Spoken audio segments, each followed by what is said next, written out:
this is Carrie from Wrap Your Head Around Silks. This is the Expecting Aerialist podcast, now with the Digitent Family Podcast. How's it going, guys? Hope you're having a wonderful week. Before we get started, check the show notes. Roll it out every week, 60-minute live virtual rolling out classes. We actually have Sunday night and Tuesday night. So if you're here in America, those times work for you. It's an evening class. Or if you are, or South America or Canada, but if you're on the other side of the world, there's a student portal and you can access these videos at any time. Subscription, only $19 a month. It is like a really good deal if you really take advantage of it. So I'd love to see you there and, you know, in person, get to know you guys. All right. Lots of other stuff happening on the website too. I have six new freebies there for you guys to check out. All right, guys, this is Carolyn Griggs. This is her second time on the podcast. The first time she came on just to introduce herself. She's a 72-year-old aerialist, and I had gotten to know her. She was on in February, and then a couple months ago, I saw on Facebook that she had suffered and survived a heart attack. So I asked her to come back on to talk about her harrowing experience and how she's moving forward. So let's continue to get to know Carolyn. All right, guys, let's get started. So Carolyn has been on before, and we talked about how she started aerial at what age? Oh, again? About 68 or 69, something like that. Yeah, and how she was just welcomed with open arms by her studio and her classmates, and how she found it for herself and loves it. And then I don't know how long ago this was, and I'm going to have you tell the whole story. But a while ago, now that we're Facebook friends, I see that she announces to her Facebook friends that she suffered a heart attack. And of course, by the time she was talking about it, how had a heart attack? I know, Appa. So my dad just had a heart attack. Oh, I'm sorry.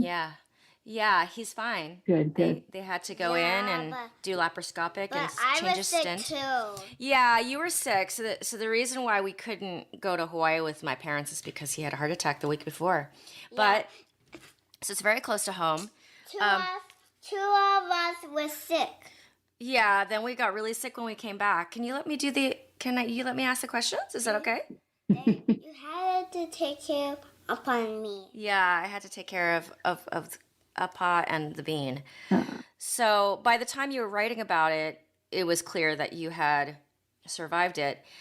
But, it's been a little while, and I was like, I want to reach out to you again to tell your story, because it is reality.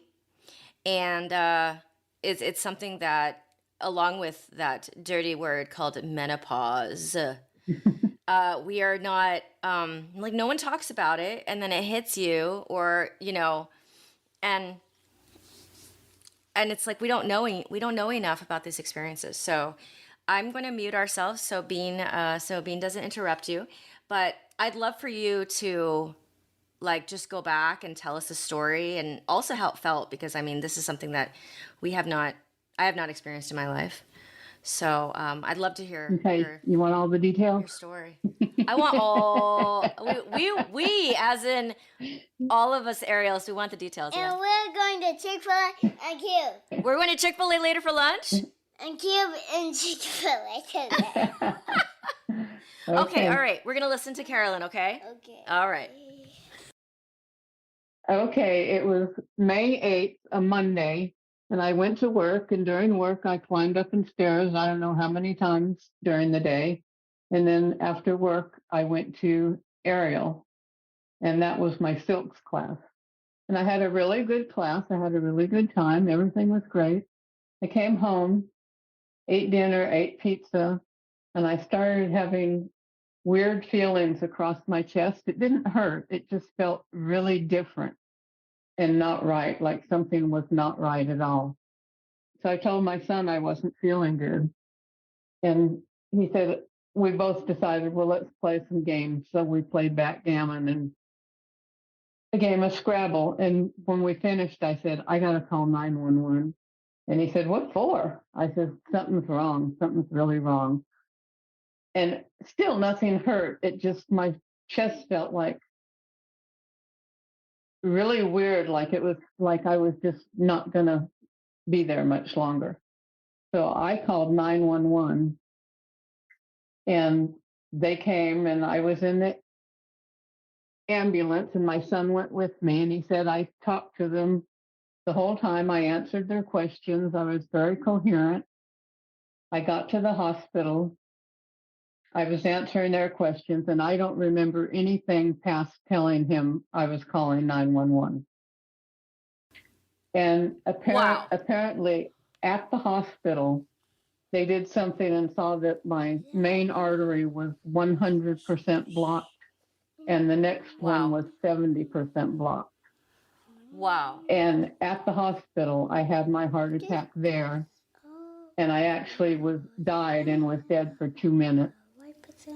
But they Wow. ventilated me, intubated me where they put you on the ventilator. And they gave me blood thinners, and the doctor there decided that I needed to go to their other hospital where they had all the cardiac specialists because he thought I needed open heart surgery. So they airlifted me there, which I don't remember any of this. This is all what's been told to me. They airlifted me there. And the doctor there said before he did open heart surgery, he wanted to try something else. So they went up my groin and did something with a pump and then did the other surgery later where they put 2 stents in my heart. And the next thing I knew, it was Wednesday evening. Of course, I didn't know when it was till I was told. But my daughter from New Jersey, I'm in Nashville, Tennessee. And So were you playing Scrabble? What night of the week? A Monday. So Wednesday evening, they brought me back to life, not to life, but to consciousness. They woke me up, yes. Okay. And my daughter from New Jersey was there. And my sister and her family from Florida were there. So I thought something bad happened. But I was still intubated at that time and I couldn't talk. And the next thing I remember is them taking that tube out of my throat. That was awful. But I don't remember any of the rest. And apparently it's lucky I don't because all that stuff is really painful, I hear. And apparently I could hear though, because my daughter said they had my arms tied down. And when the doctor came in to say they were doing the next surgery, she said, I opened my eyes and made this really crazy face, like, no, no, no. And then I closed my eyes again. And that was the first time she had seen any reaction from me at all. And then I was gone again.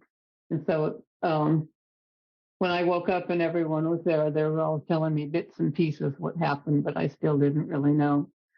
So I was in the hospital for a week. And apparently at the time I came in the hospital, my heart was only pumping out at 15%. And so when I got out of the hospital, before I got out, they did another echocardiogram and my heart was pumping at 30 to 35%. And they wanted it at least 40%. So I had to wear this thing called a life vest, and it's got all these monitors on you. So if your heart, the heart attack I had was the one they call the widowmaker. It's when everyone's heard of AFib. Well, there's something called VFib, and that's the bottom, the ventricle part of your heart when it goes out of rhythm, and that's the one that kills you. So I had to wear this vest, and in case my ventricle went out of whack again, it would shock me just like defibrillators in the hospital do. So I wore that for a little over a month, and then I went in for another echocardiogram, and I was really nervous. I was doing pretty good till then. I felt like I was doing good, but you never know, because I didn't feel bad before I had the heart attack till right before it. So I went in for the echocardiogram, and then right after that, I went to my doctor for the results. They were like right next door. And he came in and he asked me how was I feeling. And I said, I feel good, but a little nervous about this results. And all of a sudden he gets this great big smile on his face. He says, You are doing amazing. He said, I had to read these results. I went over them with a fine-tooth comb 3 times looking for something because it was so amazing to me. He said, when you were in here, because he's the one that had me airlifted to the other hospital. Oh, wow. Okay. He said, when I saw your heart the first time, he said, to be perfectly honest, I didn't think you'd make it through surgery. Your heart was so bad. And now, after this echocardiogram, it was showing it's pumping at 55%. And for my age, 50 to 60% is normal. Okay. Even a young person, nobody does 100. That's how much blood your heart pumps out. I just learned all this stuff during this. But most people, younger people even, are usually at like 70%. So I'm doing really good. And my doctor was just shocked. He was so amazed. I mean, he had this smile on his face the whole appointment. He just kept saying he couldn't believe it. And he was going to call my surgeon and tell him and blah, blah, blah. So I'm feeling really good. And now I go to cardio rehab 3 times a week. And you do all these different exercises. And the first time I went there, I felt so weak. They had this pulley thing that you do. It's just on the wall, there's weights and you pull the ropes with your arms. And she put it at 1 pound. And I laughed and I said, 1 pound? Are you kidding?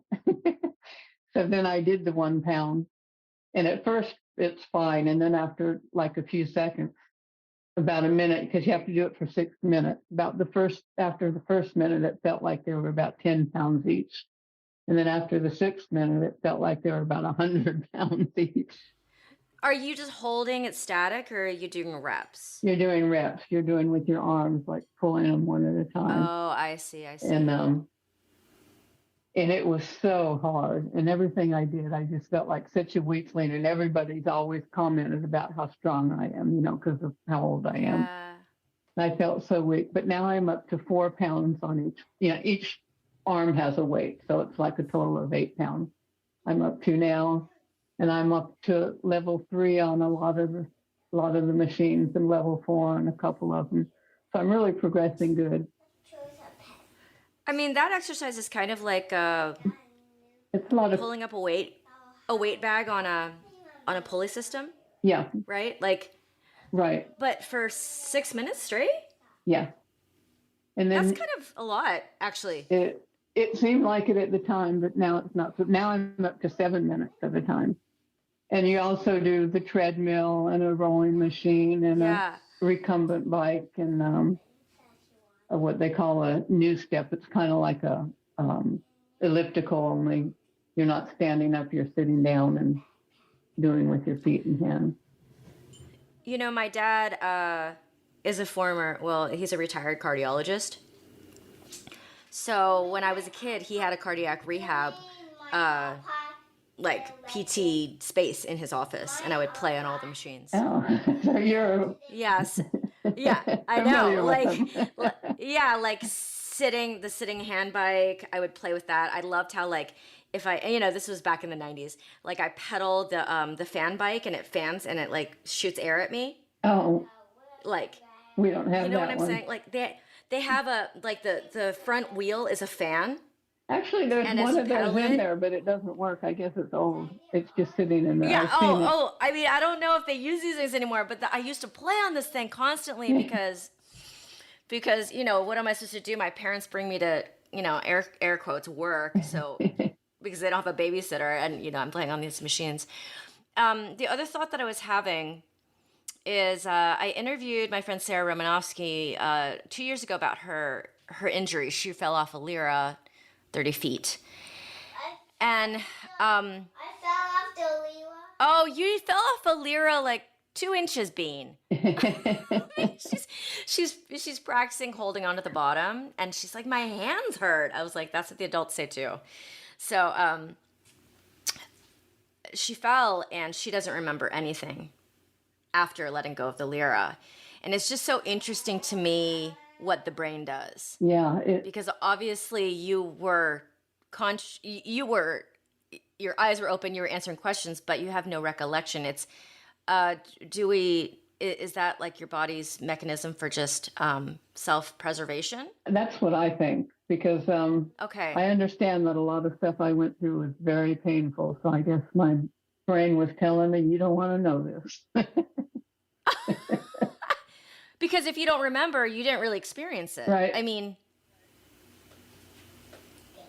yeah, that is so interesting. And then Yeah, I feel really lucky that I didn't experience remember. it. Yeah. So is your son always with you during the week? Well, At night? he lives with me. Oh, okay. So that day, you walked up a bunch of steps, you did aerial class, and you didn't have any symptoms before you got home. No, Huh. no. What did you do that day in class? Like, was it a hard class? Did you It was silks, and silks are my hardest. Yeah, That's the so you're most doing the physical. things. And I felt like I did really good that day. Yeah. So I guess with the heart, it's like that those blockages, it doesn't really matter what your muscles were doing that day. If your heart's blocked, your heart's blocked. Yeah, correct. I guess it can all of a sudden block all at once. Maybe Can they're it? working. Oh, the platelets. Okay. Yeah, I guess that can kind of, when they get to there, I don't really know how it happens, but Like as the artery gets full, as the blood is pumping through, yeah, it's not, all of a sudden it doesn't, I don't know, maybe can one kind little of just, clot makes it where right, it's makes a closed difference. for good till they open it. Now my question is, now that you've gone through this, My Carol. like, I should ask my dad too, but is there something that we all need to do at a certain age preventatively to know what's going on with those arteries Well, you won't besides really our diet and know. exercise? You won't really know unless you get something like an echocardiogram, and they don't give you those unless there's a reason for it. So those aren't preventative. So it's not like when you turn 70, they give you an echocardiogram. No. Just as a precaution. I feel like that should be happening. Yeah, it's Just not. knowing the small things that I know. It's not. Even my doctor, I had EKGs, the regular where the little dot things go up and down. Yeah. And those always came out fine. So he had no reason to give me an echocardiogram. And Okay, so this is my plan going forward. I'm gonna feign chest pain at around 70 to get one done. Good idea. Carolyn, now that you have stents, moving forward, do you know what the protocol is to check? Because my dad, this is the reason I'm asking, my dad got stents put in 10 years ago. And his recent heart attack is because he needed to get one replaced. But I feel like they should have known. It seems like if he was going to his cardiologist regularly, they would give him echocardiograms every so often, every few years or something, I think. I don't really know. And I know now there's better drugs that get where the platelets don't stick, and I'm on those right now. And how long will you be on those? I think, right, to start with, I was on all kinds of drugs, but now he's taken me off of the blood pressure because my blood pressure has never been high and it was getting really low, but they still wanted it to keep low while I was recovering, but I'm off that now. And then I also take a water pill, and he said my next visit, he'll probably take me off of that, but I'm on a statin and a... Okay, what does that do? Does that keep you so you retain water a little bit? Yeah, it makes you where you don't retain water. Where you don't retain water? Yeah. Oh, yeah. People here take that to lose weight. Yeah, well, also when you have heart problems, a lot of times you retain a lot of water and your ankles and feet will get real swollen. And I have had swollen feet before, but at that time is one of the times I got an EKG, and my regular doctor said just he gave me some water pills and it went away and didn't come back. So it wasn't an issue. Okay. And your cholesterol beforehand, did you ever have high cholesterol? It was high, but not real high. It was Super high. It was just a little Okay. high. So he never put me on any kind of thing. He said it wasn't that high. Okay. So I've changed, but I had years of eating really bad and more or less being a couch potato. So in my eyes, it just all caught up with me. But there is something called inherited bad cholesterol, where you. So I don't know if that plays into fact. Nobody's told me anything about that. But I've completely changed. I quit eating all my junk food. I don't eat any processed food anymore. Well, I shouldn't say none, very little. But like, is that a hard thing to do? I thought it would be, but it actually hasn't been. I eat a lot of fruits and vegetables and beans, and I only eat meat maybe once a week, and that's usually chicken. And my son makes these really good black bean burgers that I like just as well as hamburgers. And I love you always have the most positive outlook. Can I tell you that there's a couple of my guests who are, I have across the board all types of people, but at least two who are in Cirque du Soleil currently. When I was interviewing them, they said, that one person really inspired me. What was her name? Carolyn Griggs. Oh. Yeah. Well, I'm honored. Yeah. So what we're saying is it's kind of scary because it should be to me, heart attacks there should be more preventative measures. There should be. I agree. Now, I never gave it much thought before, but now I agree. Because if we knew that your heart, anyone's heart is a ticking time bomb because the artery is closing and closing and closing and you're just going about your day. Right. We get pap smears, we get mammograms. Mm-hmm. And this is not really on the list, and it's not really a part of something that I think that mammograms and pap smears are something that women are slowly getting conditioned to really pay attention to, and right. breast exams and stuff. But not this. And I feel like my dad's recent heart attack was preventable, and yours as well. If you think about it just from not even a medical standpoint, but common sense. Mm-hmm. So yeah, what are your thoughts? I think it should be too. You can get an echocardiogram. You can ask your doctor to do one. The thing is, unless there's a real reason for it, insurance won't pay for it. Right. So no doctor asks you, would you want an electrocardiogram? But echocardiogram. I mean. But if you say, I feel like I've had chest pain the last couple of weeks, they might do something. Right. I don't know. Right. I think also a friend of mine was telling me, because I asked for hormone balance, to get a hormone panel for my doctor, and she's like, no, you don't need one. And she's like, you should have said you believe that you're experiencing perimenopause, because then she would have given it to you. Oh. So I guess, yeah, the premenopause symptoms, right? Yeah.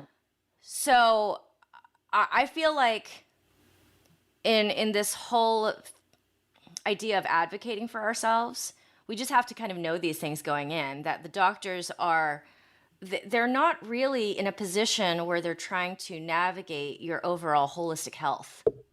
Right. They're there to treat what's wrong. Right. And not find out what's wrong if there's no symptom. Right. Right. So I think we need to just know going forward as a group of very aware women to go forward and advocate and say, okay, I would really like to know my risk of heart attack. How do I need to go about figuring that out? Now that oh man, when I got that call, my mom downplayed it so much. She's like, your father called 911 just a little chest pain. Like she downplayed the crap out of it because she didn't Yeah. she's got 3 kids and we would all freaked out, of course. And we don't Yeah. live there and people are going to get on planes and they didn't want that. So it wasn't until like he was home from the hospital he told me he had an actual heart attack. But of course I'm like, a day and a half sitting at home wondering what's happening. And I was so afraid. Like I was so scared that I was going to lose my dad that day. Right. And,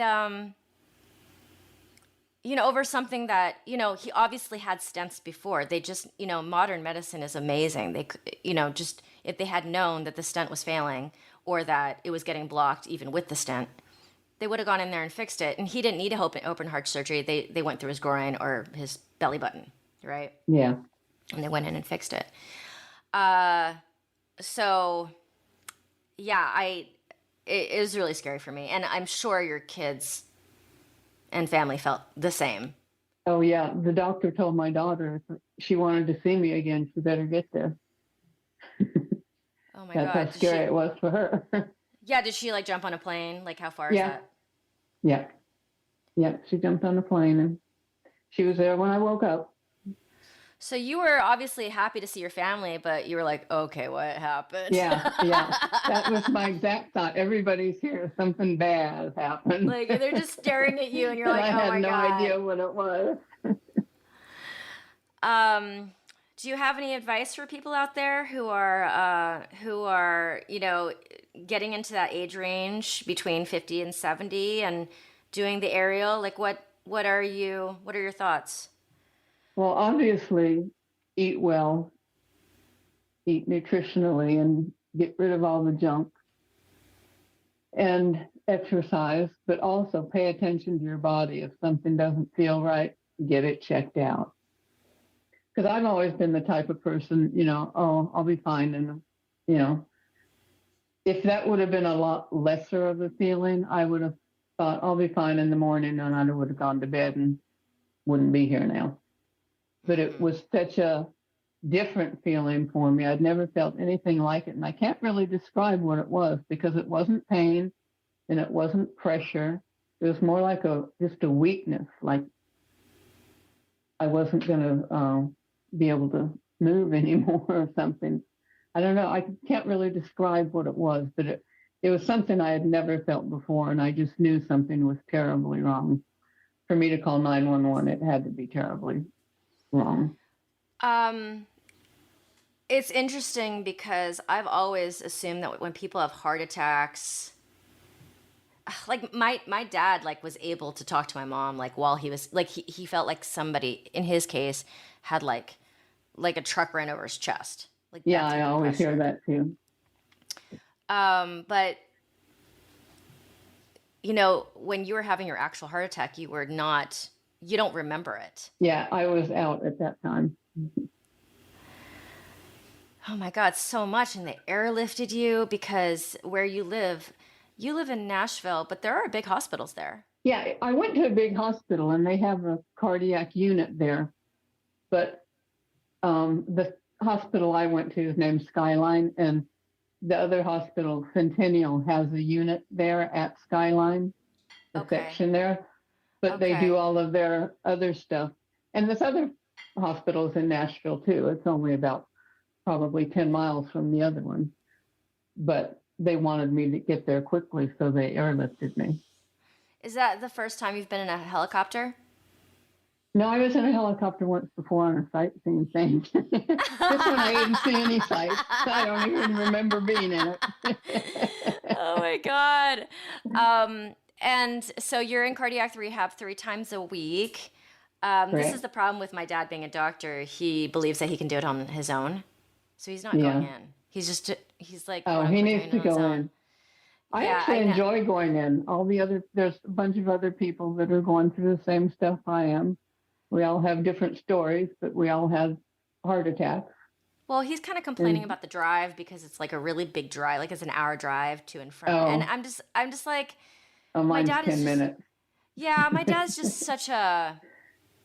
It's so funny. Like I understand. Like I'm a fitness person, And sometimes I think to myself, I can do my PT myself, but sometimes I can and sometimes I can't, Right. So, and also somebody's making you do it for, because it's not just knowing the exercises, it's doing them at the repetition that you're supposed to be doing them. Plus, you're hooked up to heart machine so they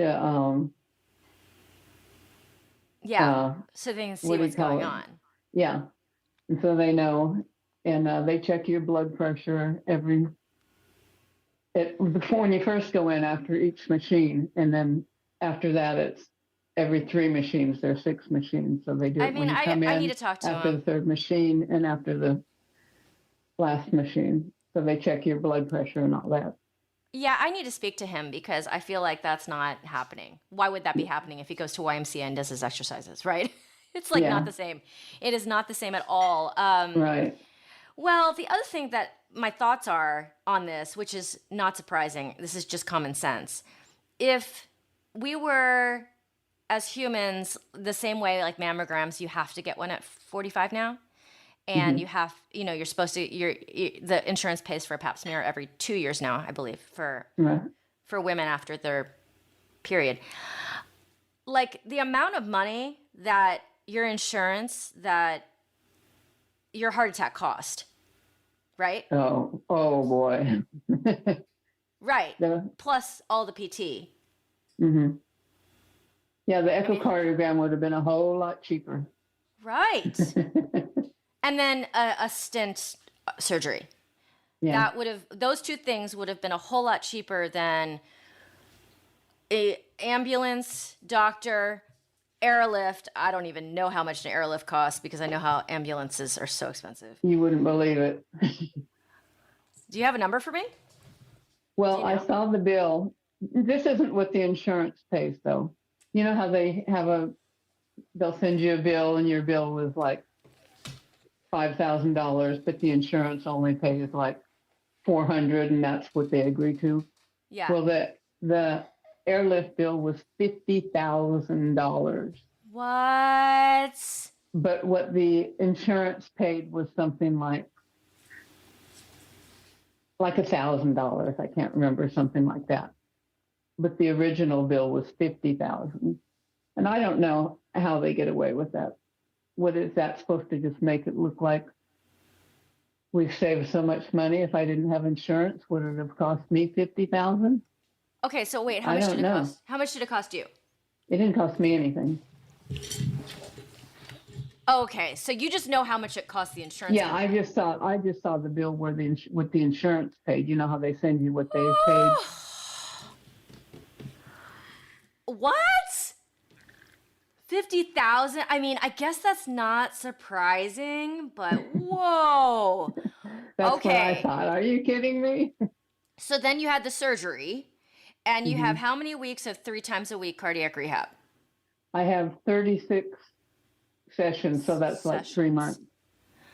So a PT session with a regular PT, not a cardiac PT, is a couple hundred, and then you end up paying, $40 or $50 or $65, right? If like with insurance, right? Something like that. Do you have a copay? Well, I don't have a copay, so I'm really lucky. I don't have to pay anything for mine. So depending on your insurance, like when I went to get my shallow socket in my hip, like PT'd, I paid $65 per hour, and they paid the rest. So maybe my session was $250. Yeah, most people have to pay about $40, I think. Right. So you multiply that by 36. Mm-hmm. That's and I'm not money. sure that's a lot of money. And I feel like, there's a lot of things. I have a lot of thoughts and feelings about things. I think that's why I have a podcast, because I have a lot of thoughts and feelings to share.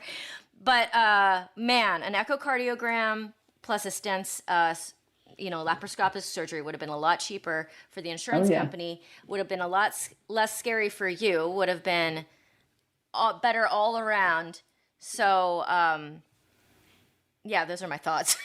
It's terrible. It's like the most, for America, having, like, we don't have great diets because I don't know. That's a very long conversation. For our insurance not to be covering preventative care for heart attacks, and stroke, that is Yeah, exactly. that's bananas. It is. It's crazy. It's crazy, but we are so happy that you made it through. And you, I saw that on Facebook. You're excited to go back to aerial when you're allowed to go back to your practice. I'm hoping. I can't say for sure, but I'll wait till after summer for sure because it's way too hot in the tent. I wouldn't do that. I know that would kill me. But after I finish my cardio rehab, that will be my first question to my doctor is, can I go back to aerial? Right. And I'm hoping he says yes. I'm allowed to drive now. See, at first I thought I wasn't going to be allowed to drive for 6 months. They said that was the law. But I think the doctor that told me that was figuring I was going to need an implanted defibrillator, which I didn't need because I recovered so well. That was the hardest thing about going to rehab. At first I had to get transportation there.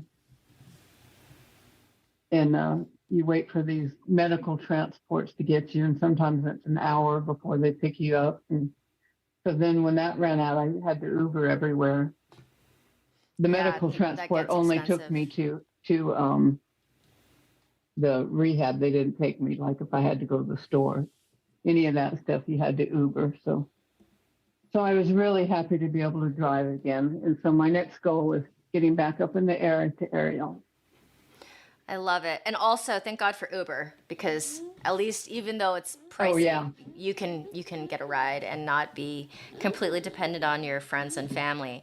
Carolyn, we're so grateful as a community that you're still with us. And well, thank you. Yeah, thank you for sharing your story. I feel like when I saw that post, I was like, oh, I hope Carolyn wants to come back on here, because it is like, as a person who's my age in my 40s, I don't think about these things. You know, I never did either, even in my 70s. and I feel like none of us are really immune. No. You know, so better to know more, better to understand more, better to advocate for ourselves with our physicians. And even if you think you have a great doctor, you know, for me, I need to say, hey, I think I'm having perimenopause. Give me this test. Yeah. You know, it's you shouldn't have to convince your doctor to give you preventative care. Yeah. You know, going clutching your chest. Yeah, like totally faking it. But, you know, don't put it past me. I'll do anything. I'll be like, give me this care and give it to me now. All right, Carolyn, we did it. Okay, well, thank you for having me again. And I would love to come back after I get back in aerial and let you know how it's going after I'm back in a while. Oh my God, I would love that. Well, I see your posts, so I'll, you know, either reach out to me, or when I see that you're back up in the air, I'm very on top of it.